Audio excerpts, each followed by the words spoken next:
Hello guys, চলো আজকে আমরা আবার হেলমেট পরে নিয়েছি, তিনজনেই আবার হেলমেট পরে নিয়েছি। তো প্রথমেই তোমাদেরকে বলি, এই বৃষ্টি বাদল ওয়েদারে খুবই রিস্কের মধ্যে নিয়ে আমরা বাইকে যাচ্ছি একটু আসানসোল কাজে। তো কী কাজে যাচ্ছি সেটা তোমাদেরকে জানতে হলে আমাদের ইউটিউব চ্যানেলটাকে ফলো করো আর ভিডিওটাকে কোনো রকম স্কিপ না করে পুরোটা দেখো। তো অ্যাট ফার্স্ট আমরা ভেবেছিলাম যে বাসে যাব।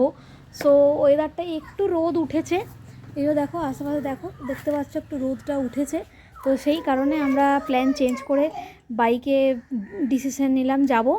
তো এই যে আমি রেডি হয়ে গেছি, এই যে বাকি দুজনও রেডি হয়ে গেছে, সব হেলমেট পরে। আজকে আমরা তিনজনেই পুরো আলাদা আলাদা কালারফুল ড্রেস পরেছি। হ্যাঁ, নেমে গেছো? আচ্ছা, এই যে ছেলের ড্রেস হয়েছে ইয়েলো, ওর বাবার ড্রেস হয়েছে অরেঞ্জ অ্যান্ড ব্লু, হয়েছে রেড আর জিন্স আছে তার সাথে ব্লু জিন্স। সো আমরা রেডি হয়ে গেলাম। তো চলো কোনো রকম স্কিপ না করে আমাদের পুরো ভিডিওটা দেখো। আমরা আসানসোল যাচ্ছি, কী জন্য যাচ্ছি সেইটা জানতে পারবে। ঠিক আছে, চলো আমাদের ভ্লগের সঙ্গে থাকো। তো আমরা আসানসোলে এসে গেছি। তো তোমরা প্রত্যেকেই জানো যে আসানসোলের বার্নপুরে আমার বাপের বাড়ি। এদিকে এলে পরেই আমার ওখানে যেতে ইচ্ছে করে, কিন্তু আজকে পসিবল একদমই নয়। আমরা খুবই ইম্পর্টেন্ট কাজ নিয়ে বেরিয়েছি। তো সেই দেখি, এখান থেকে আমরা একটু যাব উষাগ্রাম যাব, ওখান থেকে একটু কাজে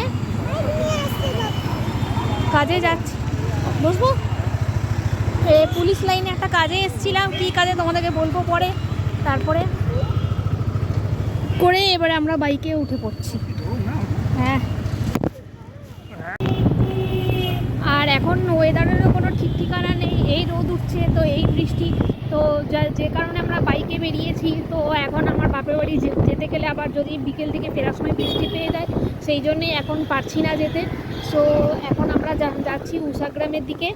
হ্যাঁ, এবারে ওখানে গিয়ে কিসের জন্য যাচ্ছি সেটা দেখতে হলে চলো আমাদের ভ্লগের সঙ্গে থাকো।